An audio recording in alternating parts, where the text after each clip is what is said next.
Marcos, ¿qué tal? ¿Cómo estás? ¿Qué tal? ¿Cómo estás? Oye, un placer tenerte con nosotros aquí en el Orientadero y encima que eres profesor, eres de la casa, de aquí de la Universidad de San Pablo. Además que sí. Muchísimas gracias por la invitación y un verdadero placer Gracias a compartir ti con por vosotros este venir. ratito. Todo queda en familia. Ya lo creo. Oye, empezamos con la primera pregunta. A Sí. ver, ¿cuáles crees que son las habilidades que más necesitan los jóvenes para enfrentar el futuro? Vivimos en un mundo complejo.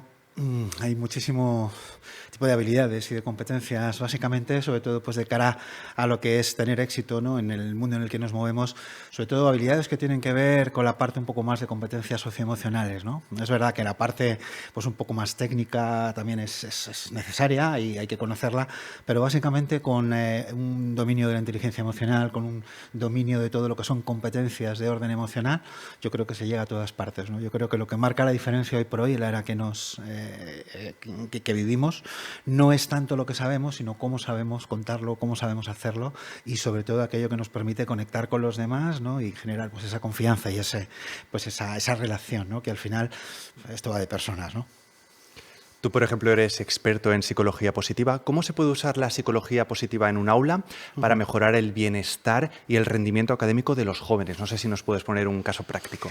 Pues la psicología positiva es una parte de la psicología que es importante porque se centra en la potenciación de todo aquello que tiene que ver con los afectos positivos, algo que durante muchos años en la psicología tradicional pues quedó casi relegado, ¿no?, a un espacio mucho más pequeño, ¿no?, sobre todo pues desde la Segunda Guerra Mundial, donde la psicología viró, ¿no?, y se centró un poco más casi en la carencia, ¿no?, en gestionar la carencia, la enfermedad, ¿no? Fue a principios de este siglo cuando vemos que en la psicología positiva los efectos positivos habían quedado un poco relegados, ¿no?, a ese segundo lugar, ¿no? El aula es un espacio maravilloso. ¿Por qué? Porque tradicionalmente se ha podido estar gestionando muchas veces desde la carencia, todo lo que es el aprendizaje y todo lo que es la relación con el estudiante. Y yo creo que es el momento de centrarnos precisamente en esas virtudes y esas fortalezas, porque si potenciamos esas virtudes y esas fortalezas, ahí es donde reside el talento, ¿no? El talento básicamente consiste en aquello que se nos da bien, aquello que nos gusta y sobre todo aquello que nos apasiona. Al final es una cuestión de pasión. La psicología positiva nos ayuda a identificar recursos, a identificar sobre todo esas potencialidades que todo el mundo tenemos dentro y que nos permiten, digamos, bueno, pues dar lo mejor de nosotros mismos. Y al hilo, ¿no?, de toda esta parte también de cómo buscar la responsabilidad, ¿cómo motivarías, ¿no?, a los alumnos a que encuentren el esfuerzo en un mundo donde se busca la inmediatez, ¿no? A lo mejor el esfuerzo queda en un segundo plano porque queremos que todo sea ya, sin pararnos a pensar que el esfuerzo es lo más importante, ¿no?, para llegar a ello. Una pregunta muy interesante. Realmente, al final, lo más importante de todo es pararnos a pensar. Y lo más importante es agudizar nuestro sentido crítico y saber que muchas veces no todo lo que vemos, ¿no?, a través de las pantallas o las redes es la realidad. O sea, al final nos toca de alguna manera o de otra el ser lo suficientemente críticos, pues bueno, pues para entender, ¿no?, cuáles son todas estas dinámicas y estas corrientes, ¿no?, que están y que pretenden de alguna forma o de otra, bueno, pues movilizarnos, ¿no? El mundo cada vez se enfrenta a nuevos desafíos. Bueno, lo vivimos hace poco con el apagón. Sí. ¿Cómo se puede trabajar la resiliencia en estos casos para no caer presa del pánico? Claro. En primer lugar, yo creo que es importante aceptar que las emociones que tienen valencia negativa, digamos, no es que haya emociones positivas y negativas como tal, porque todas son positivas, ¿no? Consiste en aceptar también esa parte de nuestra realidad emocional, ¿no?, pues como una faceta que, bueno, que nosotros no podemos directamente incidir en lo que sucede, pero sí podemos decidir cómo podemos gestionarlo y cómo podemos trabajar con ello, ¿no? Entonces yo creo que en primer lugar aceptando pues estas emociones que tienen que ver muchas veces con los miedos, que tienen que ver pues con esa parte de nosotros un poco a veces más desconocida y que muchas veces no nos gusta profundizar, ¿no? Y luego después entendiendo que hay una parte de la realidad que cae dentro de lo que son nuestras posibilidades. O sea, claro que hay aspectos, ¿no? Mi abuelo, que en paz descanse, que era una persona muy sabia, decía: si una cosa tiene solución, ¿para qué te preocupas? Y si no la tiene, pues ¿para qué te preocupas, no? Claro, en todas las situaciones hay una parte que depende de nosotros. Yo creo que ahí es donde tenemos que poner hincapié, ¿no? Y decir, bueno, primero me conozco bien a mí mismo, cuáles son mis potencialidades, cuáles son mis recursos y de todo lo que me está sucediendo, qué depende de mí y sobre todo qué puedo aportar, porque es importante muchas veces ir un poquito más allá de nosotros mismos, ¿no? Es un poco como Marco Aurelio, ¿no? Un poco de filosofía estoica, Sí. ¿no? ¿Qué depende de mí, qué no depende de mí, qué puedo hacer al respecto? Efectivamente. Está demostrado científicamente que la mayor parte de las preocupaciones que tenemos no se van a producir, es decir, a futuro. Es decir, tenemos una capacidad muy grande de centrarnos en lo negativo y olvidar toda la parte positiva. Cuando muchas veces uno, por ejemplo, pues se despierta en medio de la noche, piensa que las cosas son terribles o que las cosas... Luego resulta que con los primeros rayos, ¿no?, de la mañana y del sol, pues bueno, ves que las cosas son completamente distintas. Nos pasamos más de la mitad de la vida preocupado por cosas que no van a suceder nunca. Madre mía, si hubiera sabido yo esto antes, más de un dolor de cabeza me hubiera quitado. Y yo... Oye, ¿y qué lugar ocupa la empatía, ¿no?, en la relación con el otro? La empatía es fundamental, sobre todo porque la empatía es aquello que nos conecta con los demás y no es trata a los demás como a ti te gustaría que te trataran, sino trata a los demás como a ellos les gustaría ser tratados, ¿no?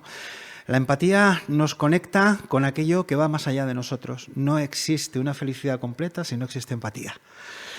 Es verdad que hoy por hoy hay palabras, ¿no?, que están muy de moda, ¿no?, como la felicidad, el bienestar, etcétera, etcétera, pero verdaderamente no existe una felicidad completa cuando uno está encerrado dentro de uno mismo. Dentro de ese proyecto vital, de ese propósito, ¿no?, que tenemos que encontrar, está el abrirnos un poco a todo lo que es la sociedad y a encontrar, bueno, pues nuestra manera de aportar nuestro granito de arena, ¿no?, que yo creo que esa parte es fundamental. La empatía es maravillosa porque nos permite ver que el mundo es diverso, que hay muchas maneras de entender la realidad y cómo muchas veces ante un mismo hecho, bueno, dos personas o tres personas pueden verlo de una manera completamente distinta. Y yo creo que eso es lo que nos hace humanos y que lo que nos permite ampliar las fronteras de nuestra comprensión, del entendimiento y sobre todo de la aceptación, ¿no? Tú, por ejemplo, eres profesor aquí en la Universidad de San Pablo, en el grado de Psicología. ¿Cómo se podría trabajar lo que es la empatía, ¿no?, en los jóvenes para que aprendan a ponerse en el lugar del otro? Hace muchos años, en mi época de estudiante, colaboraba con distintas organizaciones que trabajaban con personas con algún tipo de discapacidad física y muchas veces psicológica, ¿no? Recuerdo el primer año que empecé a colaborar con ellos, la primera prueba que nos hicieron fue pasar un día entero, 24 horas, sentado en una silla de ruedas. Yo creo que ha sido de los aprendizajes más potentes que he tenido a lo largo de toda mi vida, porque creo que hay muchas maneras de aprender las cosas, pero si hay una manera que verdaderamente conecta con lo que es nuestra esencia y nos permite entender cómo es la realidad que nos rodea, es el aprendizaje experiencial, es vivirlo a través de nosotros mismos. Por eso muchas veces en el aula es fundamental, más que empezar explicando la teoría, empezar con una dinámica, empezar con un ejercicio de trabajo, ¿no?, que requiera pues interacción, que requiera plantear una situación. Primero que lo vivan y luego después hacer una explotación de las conclusiones, ¿no?, y sobre todo luego después pues contar la teoría, decir, ¿y cómo volverías a hacerlo de nuevo si te enfrentaras, ¿no?, a la misma situación? Creo que no hay nada como vivir en primera persona todo lo que son estas cosas. Hay veces que no es posible, pero cuando es posible, desde luego, hay que tratar de ponerse en todos los escenarios. Y en estos tiempos, por ejemplo, que corren de desinformación, Sí. ¿cómo enseñar a los jóvenes pensamiento crítico? Pues sobre todo nutriéndose de diversas fuentes. Afortunadamente, en esta era de la información, que yo creo que ya es la era de la sobreinformación, porque realmente, o de la infoxicación, es importante que las personas bebamos de distintas fuentes, sobre todo para podernos hacer nuestro propio criterio. La realidad no es lo que vemos a través de la pantalla. Está demostrado que cada vez hay más casos de depresión, de ansiedad por cosas que vemos, ¿no?, a través de la pantalla, en algunas redes sociales, porque surge el fenómeno de la comparación. Claro, nos hacemos la foto, nos hacemos el reportaje en aquellas cosas y en aquellos momentos en los cuales pues todo es idílico. Hay muy pocas personas, ¿no?, que en un momento más complicado se hacen la foto y la cuelgan, ¿no? Entonces, sobre todo poniendo en tela de juicio que todo lo que vemos es susceptible de ser cuestionado, ¿vale?, y de entender que la realidad es muy amplia y que ante una misma situación hay muchísimas maneras de poder, digamos, aproximarnos a ella, ¿no? Y sobre todo poniendo en valor, yo creo, básicamente, poniéndonos en valor nosotros, ¿no? Y sobre todo en el caso, pues, por ejemplo, de psicopedagogos, orientadores, docentes, primero, somos nosotros los que yo creo que tenemos que ponernos en valor, estar bien con nosotros mismos, luchar por este bienestar para poder trasladarlo, ¿no?, con ilusión, con optimismo y sobre todo conocer muy bien, ¿no?, a quien tenemos enfrente. En tu caso, por ejemplo, tú dices, yo empiezo mis clases con un ejemplo práctico, ¿no? Y luego ya pues con la teoría. Sí. ¿Qué lugar ocupa la creatividad y la imaginación a la hora de educar? La creatividad es algo alucinante. Sobre todo porque las personas pensamos que somos mucho menos creativos de lo que realmente somos, ¿no? Y hay un montón de ejemplos que podemos encontrar, ¿no?, a lo largo de nuestra vida en el cual pues esa creatividad siempre está ahí de una manera. A mí me gustan mucho los ojos creativos de los niños, ¿no? La manera que tienen diferente, ¿no? Hace muchos años compatibilizaba mis estudios en la carrera con dar clase en un centro de idiomas. Y bueno, pues recuerdo el caso de una niña de 6 añitos, Marina, me acuerdo de ella perfectamente porque esto ocurrió pues hace por lo menos 25 años, ¿no? Y recuerdo que por aquel entonces había empezado un régimen y había perdido algo de peso y tal, y es de esto que sabes ya más o menos, y, joder, ya se me notará, no se me notará, ya me notaba un poquito mejor y tal. Recuerdo una tarde que aquella niña se me quedó mirando así y digo, Marina, digo, ¿qué sucede? ¿Qué pasa? Dice, profe, dice, que no sé cómo lo haces. Dice, pero cada día que pasa estás más alto. ¿No? Ah, mira.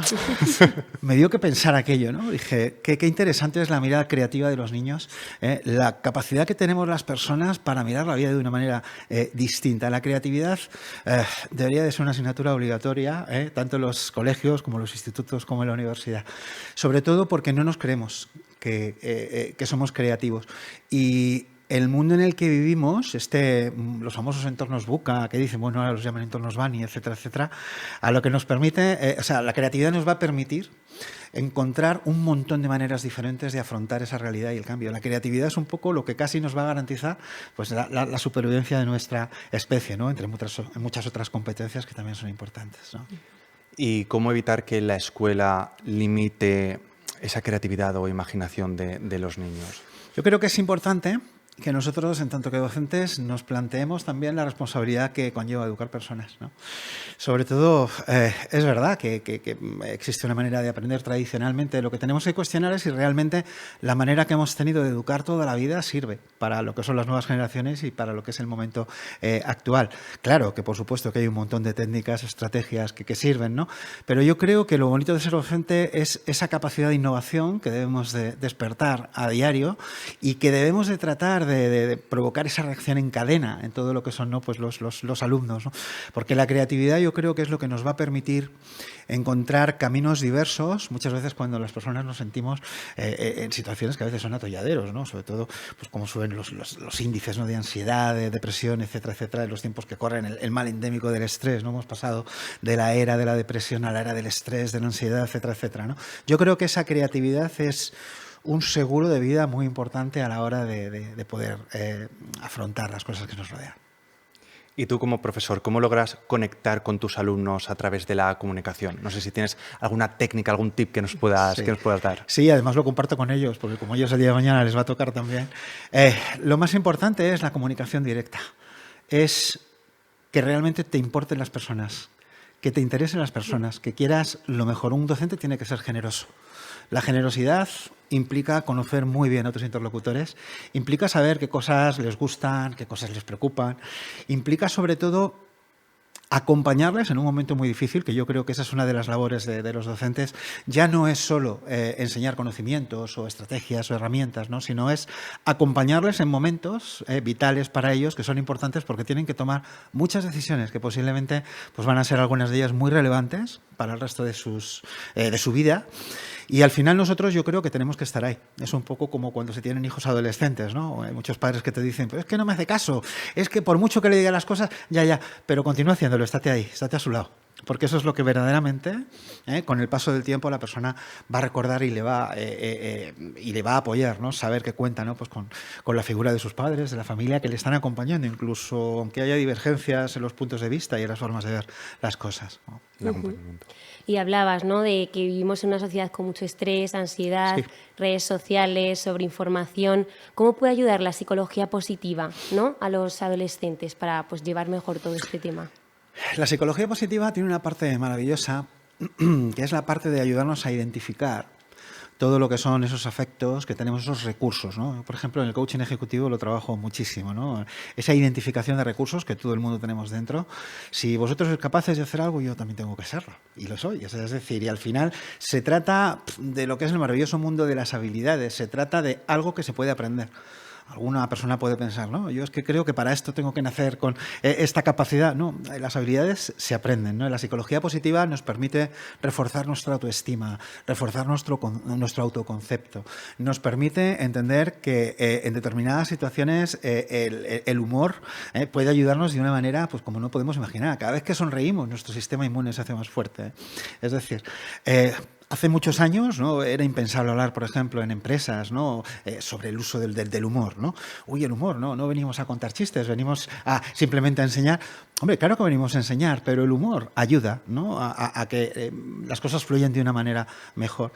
Especialmente, sobre todo, porque las personas optimistas son personas que son mucho más felices. Hay estudios, algunos de ellos interesantísimos, donde se han cogido vendedores, por ejemplo, en el caso del sector seguros, y aquellos que eran optimistas con respecto a los que no eran, pues eran un 37% más productivos, por ejemplo, ¿no? O sea, hoy por hoy, afortunadamente, la psicología positiva nos da muchísimos datos que nos permite comprobar en primera persona cómo aspectos que tradicionalmente habían estado alejados de lo que son las aulas, de lo que son las empresas, de lo que es el día a día, ¿no?, pues porque quedaba ahí como relegado a un segundo lugar, pues están ocupando un plano primordial.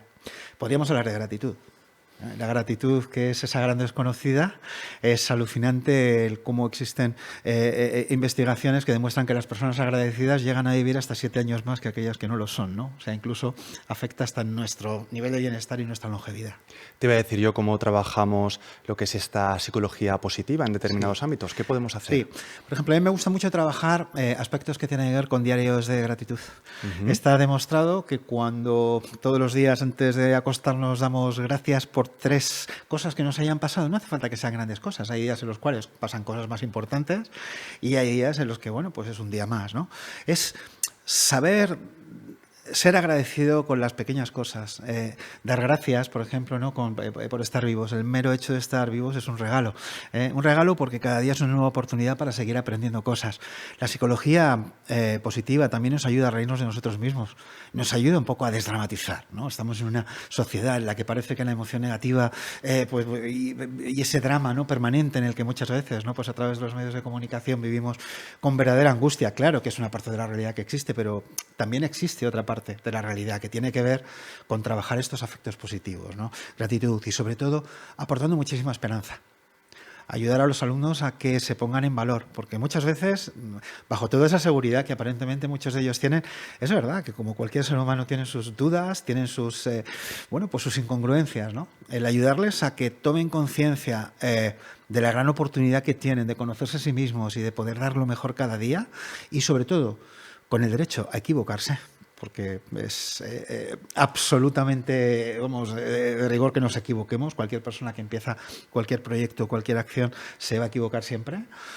Básicamente, desde esa perspectiva, la psicología positiva nos ayuda a ser personas más completas. Solo estamos trabajando, tengo que reforzar, por ejemplo, matemáticas, ¿no? Es una cosa muy curiosa, pero ¿por qué cuando suspendemos matemáticas en verano y resulta que yo recuerdo hace muchos años cuando había las recuperaciones típicas en septiembre, madre mía, poniendo el foco solo en las matemáticas todo el verano, ¿no? Claro, hay que aprobarlas, eso está bien, ¿no? Pero ¿qué pasa cuando sacamos matrícula de honor, por ejemplo, en dibujo? ¿Cuántas veces apuntamos a nuestros hijos a academias de dibujo porque, claro, como ya hemos sacado matrícula de honor? Es que es en esa parte donde reside el talento. Claro que tenemos que gestionar la carencia, por supuesto. Tenemos que aprobar la asignatura, pero ¿qué pasa con aquello en lo que somos verdaderamente buenos? Esa es la parte que tenemos que potenciar, porque ahí es donde vamos a brillar y donde está el secreto del éxito, ¿no? O parte de ello al menos. Has dicho una palabra, equivocarse, ¿no? Decía William James, que es un psicólogo, filósofo estadounidense del siglo XIX, ¿crees tú con la forma en la que te hablas, ¿no?, lo que determina si te caes en un bache o en una tumba, ¿no? ¿Cómo enseñar a los jóvenes a que un error, chico, no pasa nada, no es un fracaso, pa'lante, es una oportunidad? Claro. ¿Cómo? Muy interesante. Las personas resilientes no son personas que no les importa o que no les duele lo que les sucede. Les duele exactamente igual que las personas que no son tan resilientes. Pero tienen estrategias que les ayudan a aprender, ¿no? En coaching, por ejemplo, hay algo que decimos, no nos gusta utilizar la palabra fracaso, nos gusta utilizar la palabra aprendizaje. Realmente, al final, la resiliencia tiene que ver un poco con esto, ¿no? La resiliencia tiene que ver con que nos vamos a caer muchas veces a lo largo de la vida y, sobre todo, con pensar qué es lo que hemos aprendido de todo esto.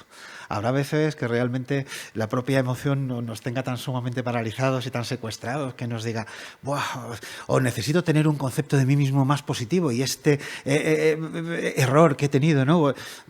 No, o sea, verdaderamente todo nos sirve. Al final, todo son experiencias vitales que nos hacen más fuertes, ¿no? Es importante que también manejemos lo que es la necesidad de aprobación.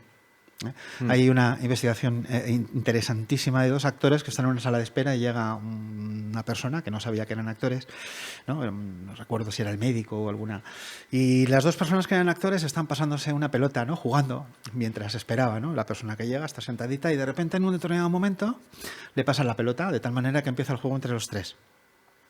Luego los 2 actores compinchados en un determinado momento vuelven a excluir a la persona y siguen jugando ellos con la pelota, porque formaba parte de una investigación. Claro, cuando después se le explica a la persona que formaba parte de una investigación y demás, se le preguntó que cómo se habían sentido, ¿no? Algunas personas referían que se habían sentido fatal, incluso aun cuando no conocían de nada a las personas que estaban en... Algunas personas referían que había sido tan duro para ellos como incluso un dolor físico, ¿no? De una enfermedad física, ¿no? Es importante que trabajemos esa necesidad de aprobación. ¿Es importante que escuchemos a nuestro entorno? Sí. ¿Debemos de sentirnos aprobados constantemente? En la vida vamos a tener que saber decir que no muchas veces, ¿no? Y la psicología positiva muchas veces nos ayuda a esto. Psicología positiva no significa solo ser amable permanentemente las 24 horas del día. A veces implica pues saber poner límites y a veces implica gestionar aspectos tan importantes como es la necesidad de ser aprobados, ¿no? Y es un tema realmente importante en adolescentes y en jóvenes, ¿no? Y sobre todo el tema de redes sociales, cómo me ven desde fuera, estoy lo suficientemente perfecto. Claro, es complicado. Esto es como esperar a que suceda el momento perfecto para que pase algo. Los momentos se van haciendo. Esto es como decía Machado, ¿no? Caminante no hay camino, se hace camino al andar. Nunca el momento es perfecto. Siempre hay alguna cosa que es importante que experimentemos. Es importante que desde la prudencia, desde la mesura, desde... Me voy a dar un pequeño pasito adelante a ver qué pasa. Vamos a ver... Yo creo que la mayor parte de las veces las personas nos arrepentimos de lo que no hacemos y muy pocas veces de aquellas cosas que hemos, decidido en un determinado momento, ir adelante con ello, que puede haber salido mejor o peor, pero que básicamente has decidido por ti mismo hacerlo, ¿no? Es verdad que siempre queda, digamos, la idea de que cuando uno toma una decisión, la toma con la información que tiene en ese momento. Yo creo que también es importante ayudar a perdonarnos, ¿no? A entendernos y ser compasivos con nosotros. Yo creo que no existe peor juez ni juez más impertérrito que uno mismo para consigo mismo. A veces somos mucho más tolerantes, ¿no? Dice el doctor María Alonso Puig que si las personas habláramos a los demás como nos hablamos a nosotros mismos, seguramente no tendríamos ningún amigo, ¿no? ¿Por qué? Porque somos muy duros a veces con cómo nos hablamos. Tenemos que reeducarnos, aprender a hablarnos de una manera compasiva, educada, cariñosa con nosotros mismos. ¿Pero por qué nos hablamos tan mal? A veces lo pienso y digo, ¿pero por qué? ¿Qué influye ahí? Pues porque parece que todo lo que tiene una valencia negativa parece que nos predispone. Por ejemplo, muchas veces en clase preguntamos cuáles son las emociones que antes se perciben, ¿no? Casi todo el mundo siempre dice las emociones negativas. Pues no, existe suficiente investigación científica que nos permite ver en cuestión de milisegundos casi como las emociones positivas se perciben mucho antes que las negativas. Es decir, parece que pensamos que es mucho más adaptativo pensar en aquello que nos produce miedo, que es un peligro potencial o que va a resultar, digamos, una amenaza para nosotros, ¿no? Claro que en la vida nos vamos a enfrentar a un montón de amenazas, claro que hay muchas dificultades, pero al final, es decir, no hay mal que por 100 años dure, ¿no? Y sobre los grandes imponderables, pues es verdad que las personas podemos hacer mucho dentro de lo que es nuestro círculo de actuación para hacer nuestra vida un poquito mejor y la de los demás, porque ya digo que es imposible tener una vida plena, con bienestar y feliz si estamos encerrados en nosotros mismos. O sea, verdaderamente al final eso no deja de ser una de las tónicas de la vida actual, ¿no? Totalmente. Oye, tú has trabajado en recursos humanos, en empresas, de seguro habrás trabajado en liderazgo también, pero ¿cómo trabajas ese liderazgo aplicado en los jóvenes? Por ejemplo, en el aula, no sé si tienes alumnos que llevan la voz cantante, que ya dices, este tiene madera, este sirve. Sí, algunos de pequeños, es curioso, ¿no? Ya en la guardería se ve quién tiene, digamos, ¿no? Algunos rasgos de liderazgo, ¿no? Pues el liderazgo también se aprende. Y lo más importante de todo, el liderazgo no es un cargo, el liderazgo es un rol. ¿Por qué cuesta tantas veces explicar a los profesores lo que es el liderazgo a los alumnos? ¿Todo el mundo puede ser un líder? Sí, según qué área. Todo el mundo despunta más en... es decir, ¿hasta qué punto eres capaz de inspirar a los demás en algo que tú conoces bien? ¿Hasta qué punto eres lo suficientemente generoso para compartir con las personas lo que tú sabes? Muchas veces sabemos algo y tenemos un determinado expertise, no, me lo quedo para mí, ¿no? Pues casi un poco estilo Gollum, ¿no? En El Señor de los Anillos, ¿no? O sea, básicamente vamos a verternos un poco hacia afuera. Vamos a tratar de ser generosos con aquello que sabemos, ¿no? Porque al final esos son los pilares de la sociedad. Entonces, bueno, pues básicamente es un poco, ¿no? Como al menos yo lo percibo, ¿no? Y en todo el marco familia, escuela, ¿cómo crees que pueden trabajar los profesores junto pues con los padres para que sus adolescentes pues puedan no enfrentarse a la vida que ahora tenemos? Es muy interesante, Marta, una pregunta además que nos daría para extendernos mucho, ¿no? En equipo. En equipo. Al igual que muchas veces el padre y la madre tienen que estar perfectamente coordinados porque si no los hijos rápidamente tienen una capacidad enorme pues para encontrar lo que son las incongruencias, etcétera, etcétera. Yo creo que esa dinámica entre colegio, instituciones educativas, padres y alumnos, yo creo que es fundamental. Volvemos a la comunicación. Muchas veces, pues por ejemplo, sucede en el mundo de la empresa. A veces contratamos consultores en los cuales nos gastamos verdaderas millonadas para decirnos que no sabemos comunicarnos, ¿no? Pues muchas veces en ese ecosistema emocional, ¿no? De las familias y cuando extendemos un poquito más el radio y vamos a los colegios, nos pasa un poco lo mismo. Hay que encontrar espacios de entendimiento, hay que ser comprensivo, hay que entender que muchas veces la cultura y los puntos de vista son distintos, las generaciones van cambiando. Hoy tenía, por ejemplo, en clase una conversación muy interesante con las generaciones, que si los millennials, que si los Z, que si ya este año entraban los beta, no sé qué. Digo, madre mía, esto... claro, lo que es importante es entender que hay que tender puentes de comunicación. La comunicación, en el momento que una de las dos partes no está, se queda coja. ¿Cómo de relacionada está la comunicación con las decisiones éticas y más concretamente en el entorno digital? Muchas veces la ética en el entorno digital, sobre todo por esa sensación de impunidad, ¿no? Que parece que está latente, ¿no? Pues a veces brilla por su ausencia. La ética es fundamental. Es fundamental para ser felices, es fundamental para conectar con los demás, es fundamental para encontrar nuestro propósito, integrarlo en la sociedad. Es decir, las redes sociales muchas veces... muchas personas tienen la sensación de que digo esto y no pasa nada. No, sí pasa. Es simplemente un medio, es simplemente un canal donde tú estás diciendo algo y al otro lado también hay receptores que están entendiendo algo. Yo creo que a veces no somos conscientes del impacto, de la importancia que tienen nuestras palabras, ¿no? Tanto las positivas como las negativas. Muchas veces decimos en redes sociales, ¿no? Utilizamos determinadas redes sociales pues como lugares donde llegar y hablar de nuestro odio, nuestras frustraciones, cuando realmente las redes sociales también puede ser un lugar maravilloso pues para poner en valor aquellas cosas que son positivas, para también reconocer cuando las cosas se hacen bien, ¿no? Has hablado de la importancia de las palabras. Ahora mismo que la salud mental está en auge, ¿qué le dirías a todos aquellos adolescentes y jóvenes que no están pasando por un buen momento? Sobre todo que busquen ayuda.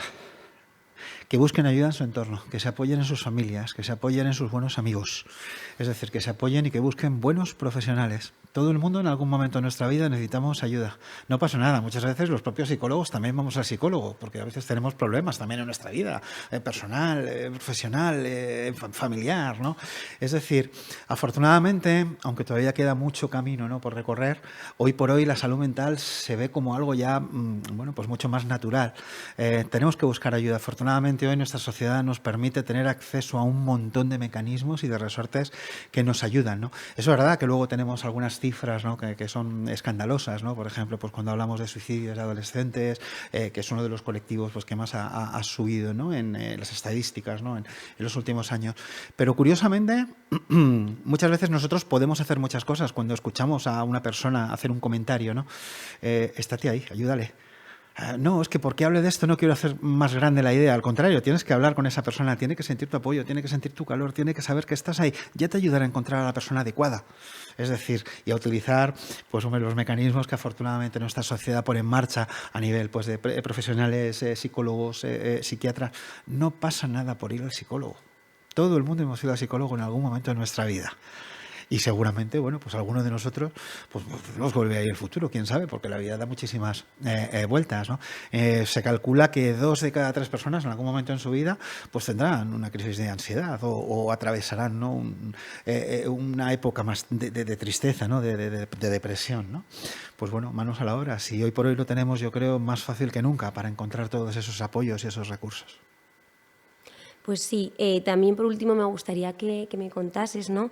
¿Cómo ayudas tú a los chicos a encontrar su propósito en la vida? Es una gran pregunta. Todo el mundo tenemos un propósito vital. Lo que pasa es que no todo el mundo sabemos cuál es nuestro propósito vital.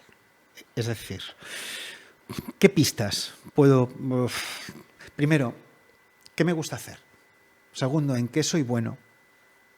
Hay 4 preguntas que tenemos que responder. La primera es ¿quién soy? Esta es la más difícil de todas. Uf, La segunda es ¿dónde estoy?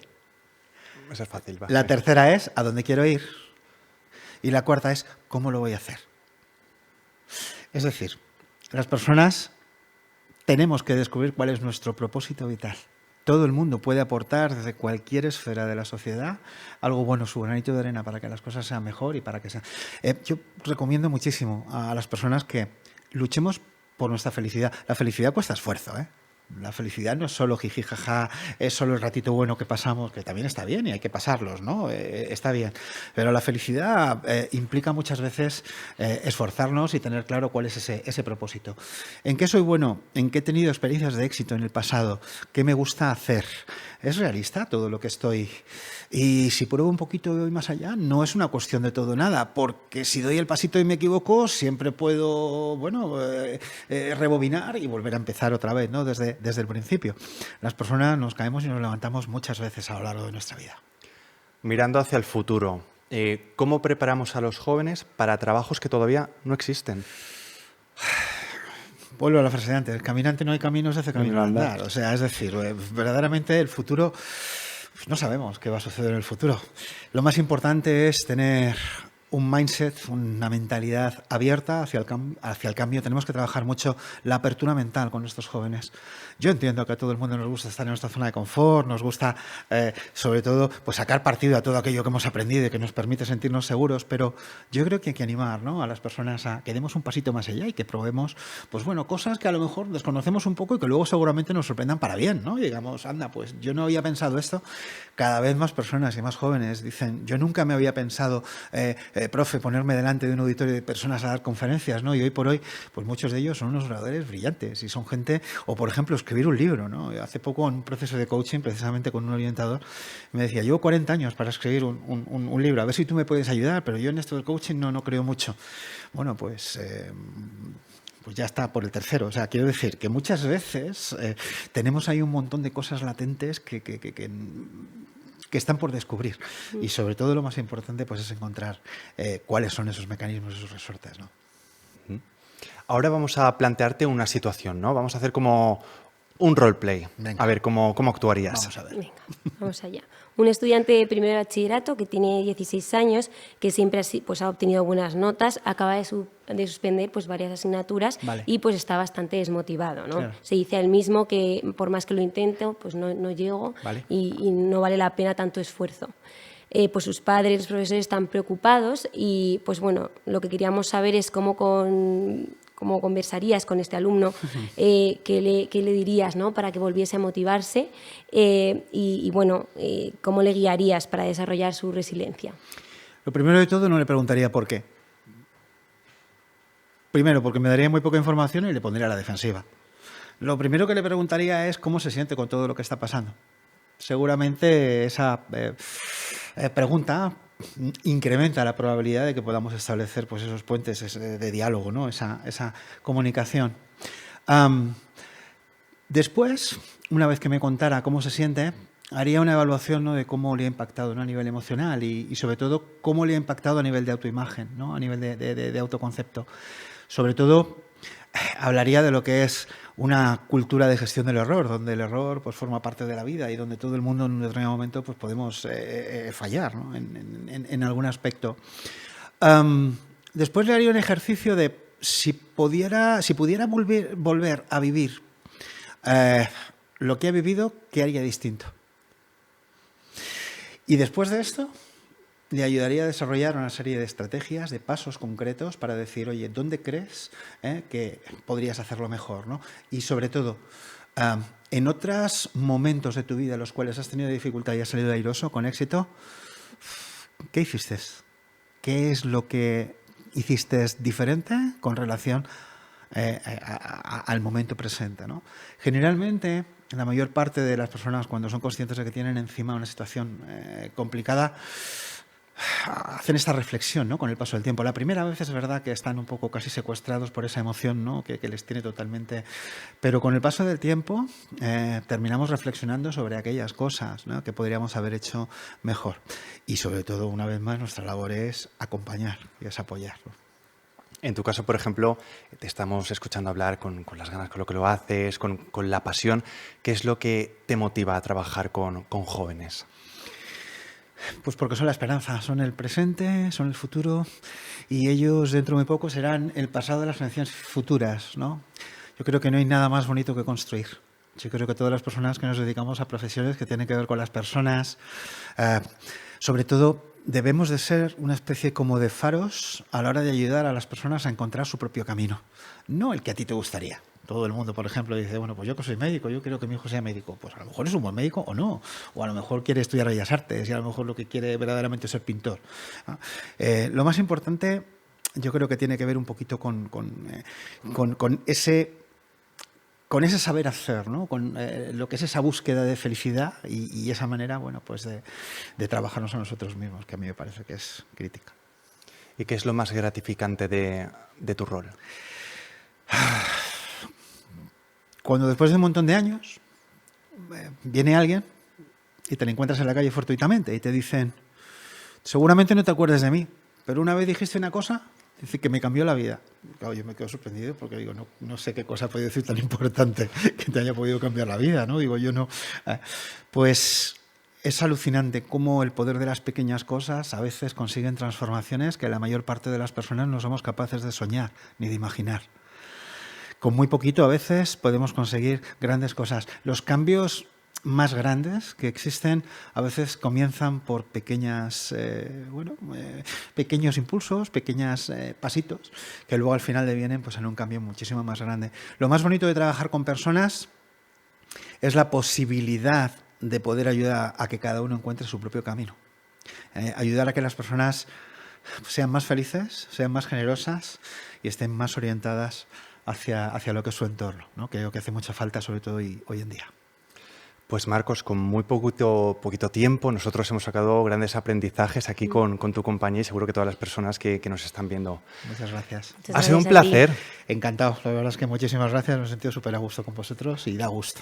Equipos tan profesionales. Escucha, tienes que volver al orientadero, pero también te tengo que decir que nosotros dos nos vas a tener de alumnos en el grado de psicología, ¿eh? Ya te lo digo yo. Muy bienvenidos, muy bienvenidos. Así que un verdadero placer y encantado de estar con vosotros. Igualmente. Muchas gracias.